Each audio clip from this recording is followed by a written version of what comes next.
What's going on, fam? Welcome back to the channel. If this is your first time joining me today, my name is Noah Cavanaugh and I'm a professional soccer player currently in Perth, Australia.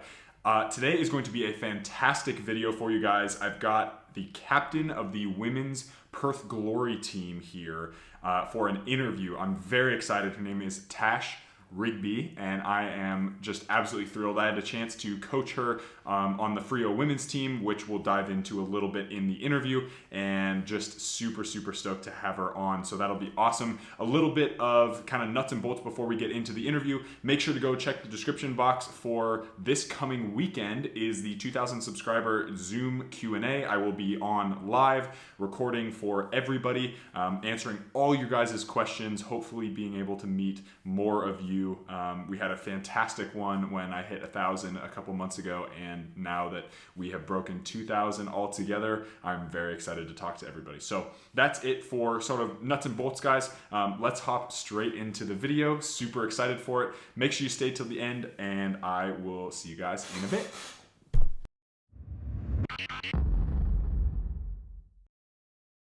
All right, guys, thank you so much for tuning in to another interview. Today I have Tash, who is here with me. She is the captain of the Perth Glory women's side in Australia, here in Perth, and I'm very excited to have her on. I had the pleasure of helping coach the Freo women's team, who she played for as well. So welcome, Tash. Thanks so much for coming on.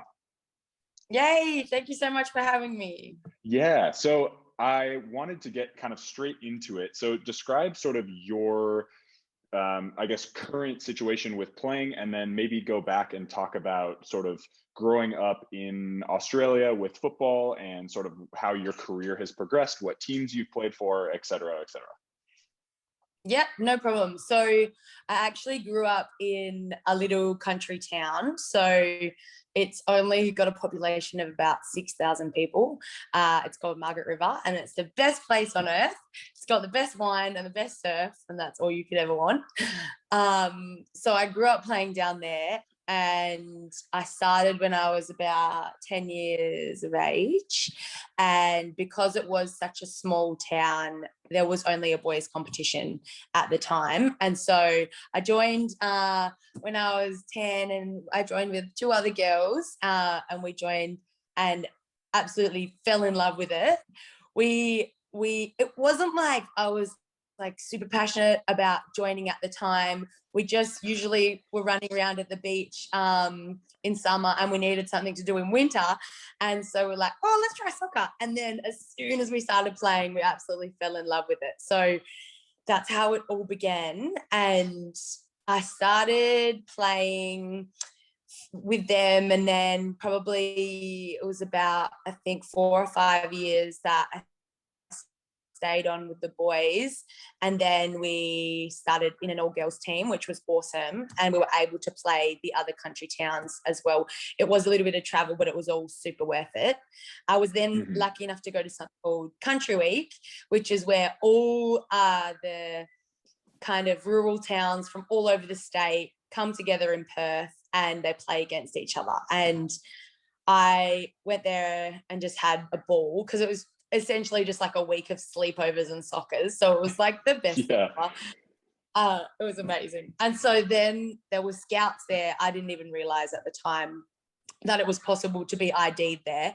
And I got asked to then go and try out at country camp, which is like for all the players that they thought had an adequate level of skill, they would take them to country camp. And from there, you would trial, and if you were good enough, you would get into a state representative team and go over to Sydney, which is on the East Coast, and play in a national competition there. And somehow I was lucky enough to get into that. And so I represented WA from the ages of 15 to 17. From there, I then moved up to Perth from Margaret River, which was a big move for me because it's 3 hours away, and the big smoke was very, very intimidating and very daunting at the time. And from there, I just started playing for my local university, so UWA, and enjoying myself in the state league there. And then I played for about 3 years I then moved to Queen's Park, which is one of the best teams I've ever played in my whole life. We had so much success there. And my coach at the time was phenomenal, believed in me so much. And he put my name forward to play in a showcase match against Perth Glory. And so I was so honoured to even be asked to do that. And so I was like, oh my gosh, yep, of course. And I went down, and essentially what it was just like a bit of a showcase and a bit of practice for the Perth Glory women at the time, before the season started, to play against like a kind of top-notch team. So there was about 3 players from each state league team selected to be a part of that WA, I think it was called the All-Stars team. And I didn't even start. I started on the bench. I was like just so happy to be there. Then the coach asked the bench, was like, can anyone go on as a 6, as a defensive midfielder? I had no idea what I was doing, but I was like, sure, I'll go in as a 6. And somehow I did okay. In the second half, they moved me to right back, which is my favorite position in the world. And we actually won, which was amazing. And we played very well. And so after that, about 2 weeks later, I got a call from the assistant coach at Glory asking me to come down and trial. And I just started screaming and crying, even for a trial. Like, it was such an honour for me. Yeah. And so I went down, trialed for 2 weeks, and then got in, and the rest is history. And now you're captaining the club. Correct, which is just crazy. Every day I'm like pinching myself. That's amazing. So what kind of kept you going through all that amidst, like, obviously your school stuff, and you had, other life stuff, jobs, all that stuff. How do you balance everything? Yep. So at the moment, I work full-time and play pretty much full-time as well. And it is a big juggling act, like you say. And it's not just those 2 things. You've, of course, got to fit in your social life, your family life, as well as doing your washing, cooking food, the basics. So there's really not enough hours in the day, to be honest. But it is an honour to be able to play and work at the same time. But it does have its challenges in terms of your energy and where you get to place that, like, because if you work a full 10-hour day and then have to go straight to training, it requires a lot of discipline to be able to reset, kind of leave the day of work behind and give absolutely everything you can in the training session. We train about 5 times a week at Glory, and then we have a game on the weekend. So it's essentially like leaving the house at 6 and getting home at 9 every night. So it requires a lot of energy, which I'm lucky because I have a lot of that to give, but a lot of discipline and determination and hard work goes in behind the scenes as well. So I'm lucky. I have an amazing partner as well, and she helps me balance everything as well. And when one person can't cook, the other does. So it's like we're just trying to like stay afloat that way. So having a good support system around you as well helps massively. Absolutely. If you had the opportunity to play football full time, is that something that you would consider, like, as a career? Oh, absolutely. Like, that is the dream. And I, at this time in my life now, I am reaching the end of my football career, being 28 and the old lady that I am.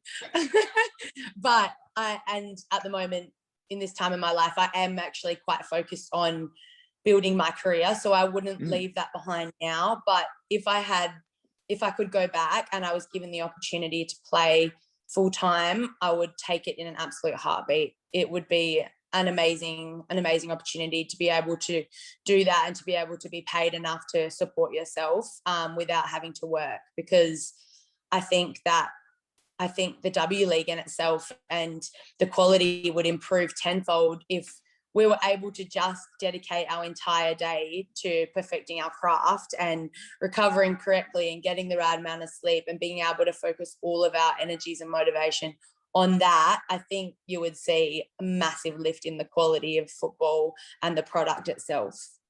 Absolutely. Yeah. Tell me more about that, because I think that's a really interesting thing from a like a Australian player's perspective, because back home in the US, our top league, the top women's league, is full-time professional. So there's like, but there's still like a massive difference between what the men in the MLS are paid versus what the women are paid. And that has like, that's been, I think, the sort of the basis of some really good conversations that I've had, but also, you know, it's caught, there's a lot of emotion behind it, because there's a lot of things, you know, for instance, like I was talking to somebody last night about the women's team has won our, you know, 4 World Cups for the women's national team of the United States, but the men haven't won and didn't even make it in 2018. So I guess kind of what has your experience been with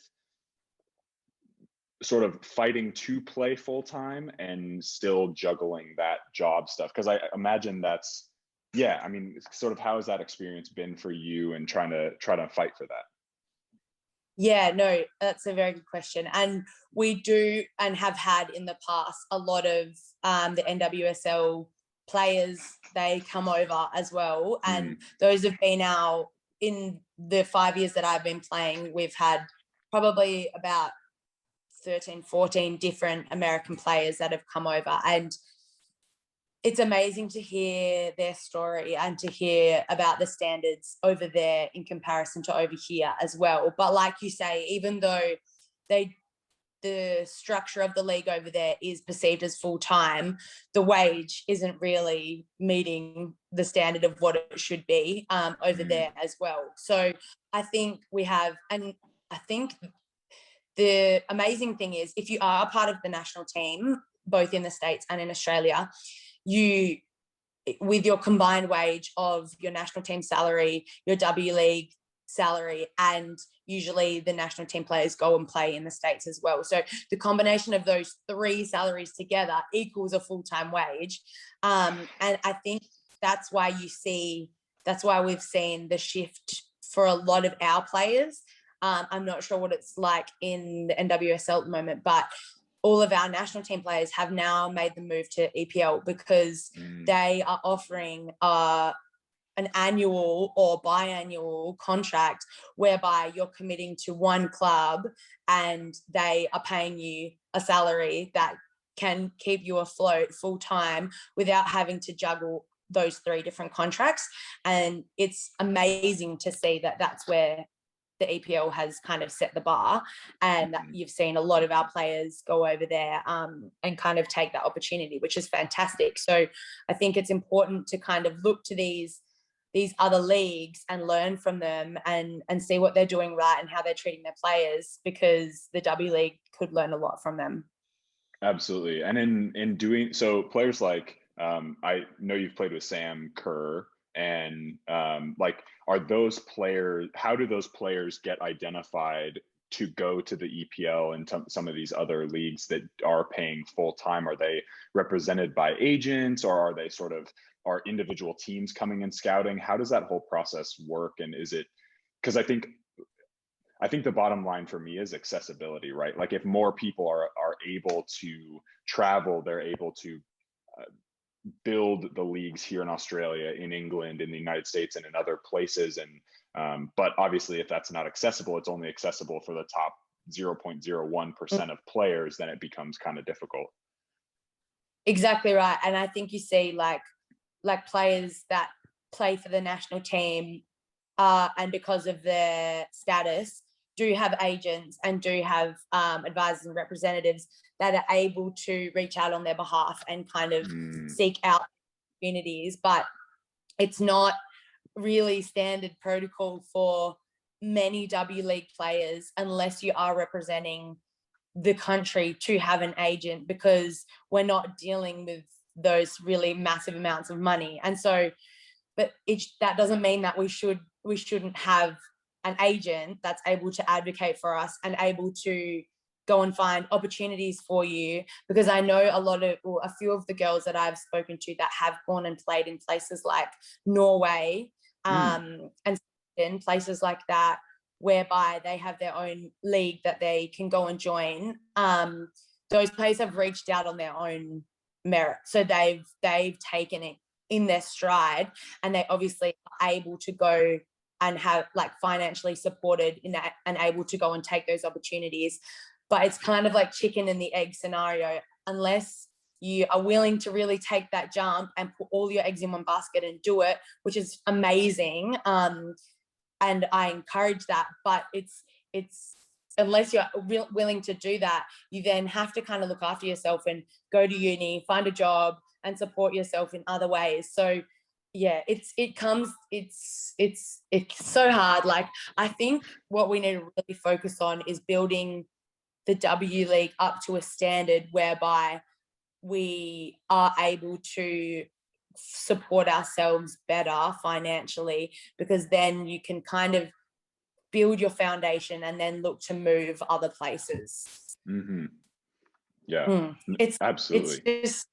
It's frustrating, but I think we're moving in the right direction. And people and unions such as the Players Federation of Australia, so the PFA, they've worked so hard for us in first establishing a collective bargaining agreement. So that came in, I think, about 4 years ago now, and they advocated on behalf of the players to create a minimum wage. And so what they brought in minimum wage for all players, and it kind of has now raised the bar in order to get, because before that players were playing for nothing. They were ended up like losing money, because if they're paying for, like, there were $500 contracts, you know, and to be able to commit all of your time, all of that time that you are committing and not really receiving anything back and just playing for the love of it is amazing, but it's not sustainable, you know. And so the PFA in establishing that CBA to then get minimum wage, and it's only been building and growing since then. Unfortunately, COVID kind of put a bit of a the cog got stuck a little bit there, and the momentum kind of stopped for a little bit, but I think we're moving in the right direction again, which is good. Yeah, absolutely. So moving, I guess, a little bit, you mentioned your partner being a huge support for you in sort of the balancing act of everything. When you're balancing things, maybe if you have had any injuries, things that have been setbacks in your career, big decisions you've had to make, what were those, and how do you find the positive side of things? How do you find the energy to move forward? What kind of things goes on in your head when you think about like the next steps? Yeah. So I've had one. I've been very lucky, touch wood, that I haven't had too many major injuries. So I had an operation about 2-3 years ago now on my knee, whereby my kneecap wasn't tracking, so I was getting like random bits of cartilage like chipping off into my knee, not just floating around, like jarring it up. So I had to get it operated on, get it clean out, and get a lateral release. And I was out for about 4 months, I think, which is, in the grand scheme of things, not a massive amount. But to be not exercising and to be someone that likes to stay very active, whether it is playing football or just, you know, running. I love running so much. But it was a big struggle for me and my mindset. And I think a really important part of my kind of getting past that and not kind of, you know, spiraling into somewhere that I didn't want to be was I reflected a lot. So I love to use reflection in every day, in whether it's before a game, after a game, looking back on what's gone well and what maybe needs room for improvement, and even just being grateful and appreciative for what I have experienced. And then it can really help you to shape your goals heading forward.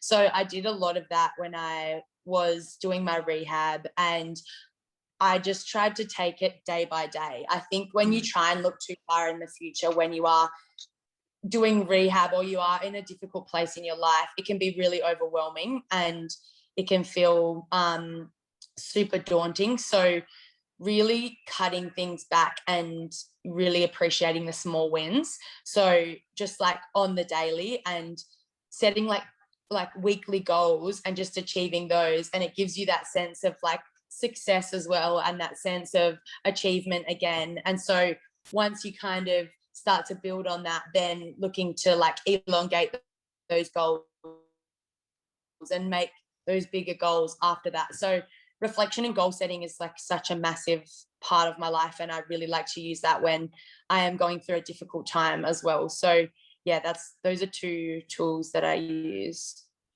Absolutely. How does that tie in, if at all, to your, I guess maybe your philosophy on being a leader on the team and being a captain of Glory, and also being a huge leader on the field in the Frio women's team as well?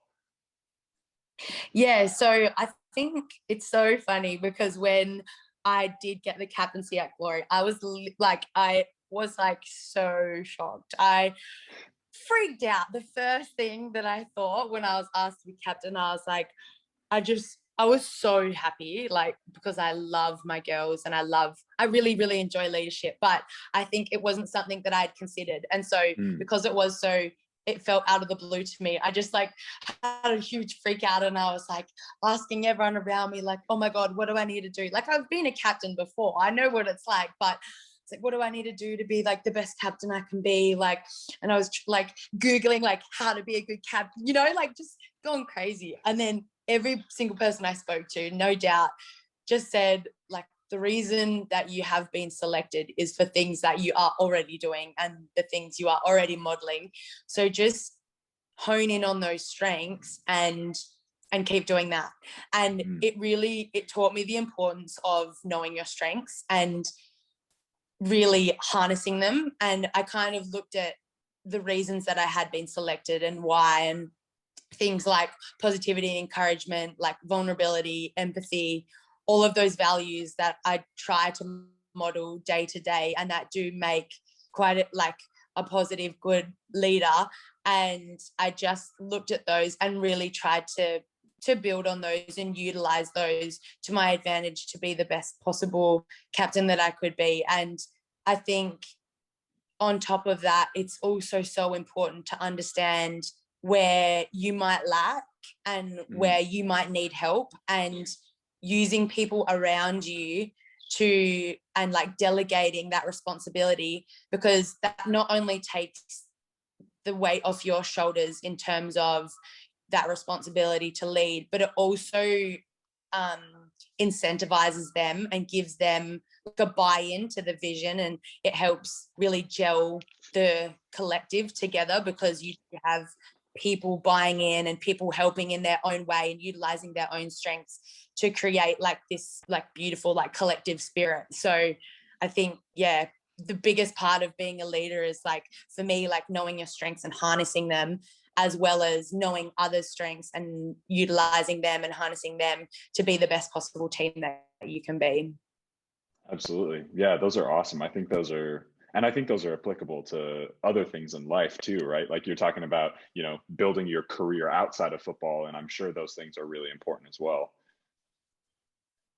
Yeah, absolutely. And that is one of the main benefits from like working and playing at the same time, is you gain so many valuable skills that are so transferable across the two, particularly because I am so lucky to work in sport. I use like lessons that I learned from my playing career in my working career every day, and vice versa. So I think that's what makes you an even more like flexible and adaptive person, and it really like adds to your resume in both fields of your life. So it is such a benefit. Absolutely. Two more questions I have for you. The first one is, what advice would you give to young players coming up in Australia, the United States, like regardless of where they are? What are things that you would, as a professional now, what would you say are things that you would keep in mind, tips, tricks, anything like that? Any advice that you would give?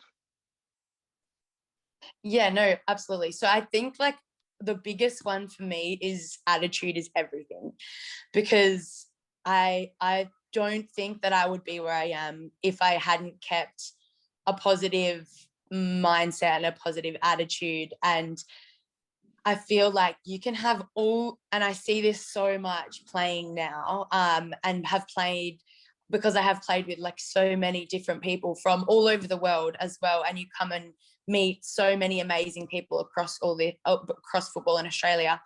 The biggest thing that I've taken away from it is you can have all the skill in the world, but if you don't have the right mindset or the right attitude, it really like it amounts to nothing. So not nothing, but like it takes away from the possible potential that you could be if you did have that positive mindset heading into everything. And I feel like for me that's massive. Like, and then with attitude comes everything else. If you have the right positive attitude, you're going to work hard to achieve your goals, and you're going to never give up. And honestly, like, I think one of my main pieces of advice would be like to dream big, because you can honestly never dream too big. Like, I would, if you told me that I would be doing this when I was like 10, I would laugh at you, because it's crazy. Like, especially coming from a rural area where the odds are stacked against you.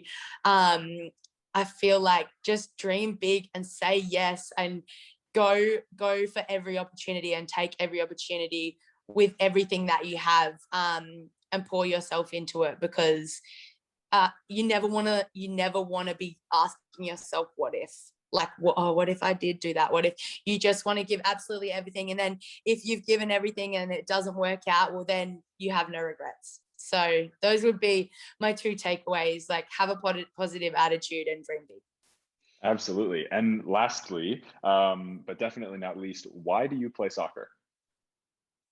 Oh my God, that's such a crazy question, because in our last away game in, where were we playing? Canberra. We did a team bonding session, and I asked the group to go away and think about why they play. So here we are. You read my mind. Love that. And it's so interesting because it's such a simple question, but I really asked them to delve into not just, because my brother played, but why, in terms of the feeling and the emotion and the dreams and the goals that come with your why as well. So my why was a mixture of things. So one of them was to pave a better future for the girls and the females that are coming up through the ranks now, like those have done before us, and to be the best possible role model that I can be, and leave the game in a better place for them, by doing everything that I possibly can for my team and for the game in itself. But my emotion and my feelings why was the way that it makes me feel when you work so hard as a group every single day to achieve something, and then you finally achieve that outcome, not individually but as a collective. It's like flying. Like, I've got goosebumps right now even thinking about it. Like, it's like a feeling of like cohesiveness and unity between you and your teammates that is like uncomparable to anything else. Like, it's like, sport is all about chasing highs, and I feel like that's the biggest high that you can ride on, and that's what makes us like strive to be the best that we can possibly be. I love connection, and I love building relationships with people, and I feel like the relationship between teammates is something that you can't replicate anywhere else. And so I love it so much. Sport is just amazing, and football is so special. It is. Well, thank you so much for coming on. I really appreciate your time, and all the best in the last 2 weeks of your season, and hopefully we'll definitely be continuing to follow your journey. Amazing. Thank you so much for having me, Noah. All righty. Talk soon. Amazing. See ya. All right, guys, that is it for the video. Thanks so much for joining me. As you can see, Tash is a fantastic human, wonderful soccer player. She's really, really good. She's a right back, kind of outside back, wing back, and is just an absolute kick-ass player. So excited to show you guys that. She is an inspiration for a lot of young Aussie girls who are coming up through the ranks and through the system, and it was a pleasure and an honor to have her on. So very excited for that. Stay tuned for the next video. We'll get some more workout stuff going pretty soon. So without further ado, guys, that is it. Again, make sure to check the description for the Zoom information for the 2,000 subscribers Zoom call, and we will go from there. Look forward to seeing you guys in the next video and this weekend. So, all right, guys, take care, be awesome, and I'll see you guys in the next one.